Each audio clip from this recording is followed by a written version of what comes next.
Ni kitu gani tumejifunza baada ya kuimport materials kutoka China? Hili ni swali ambalo tumeulizwa humu ndani mara nyingi tu.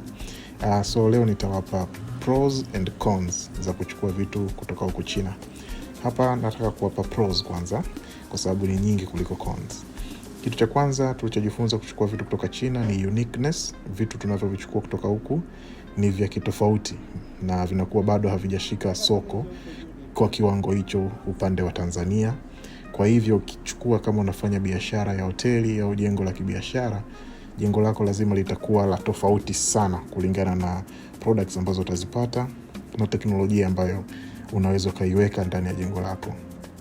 Na sababu nyingine pia ni utofauti katika muundo. Hapo tunaongelea furniture, tunaongelea hata tiles, tunaongelea rangi, tunaongelea teknolojia ya cladding.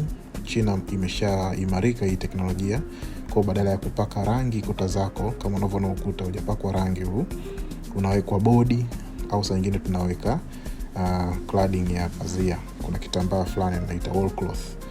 Lakini pia tumejifunza kwamba ukienda na design kama tulivyofanya, kwa hiyo unaiona tumeshikilia hapo ni design tulioenda nayo ambayo iko well detailed. Ukiandaliwa design mfano na wataalamu kama sisi, wa China hakuna anachoshindwa kufanya. Kwa ile design yako wataifuata kwa 100%. Hivi ni vitu ambavyo tumevikuta kule, wanatuonesha jinsi gani vinaweza vikakaa, especially kama ni hoteli. Hii ni sehemu ya lounge and waiting area. Kama ilivyo kwenye design, basi hao jamaa wanaitoa copy and paste. Unaweza kuona ile taa pale juu. Kwa hiyo bwana, vitu tulivyojifunza kutoka China ni uwezo wao wa kutenda kazi. Nimewambia nitawapa pros and cons. Cons, ukijaribu kwenda ukasema wewe ni mjanja, unaijua China, kweli hao jamaa watakupiga. Ni wajanja mno. Lakini usiogope. Njoo kwetu sisi hapa Swahili Units, tutakupa guidance bora kabisa. Karibu.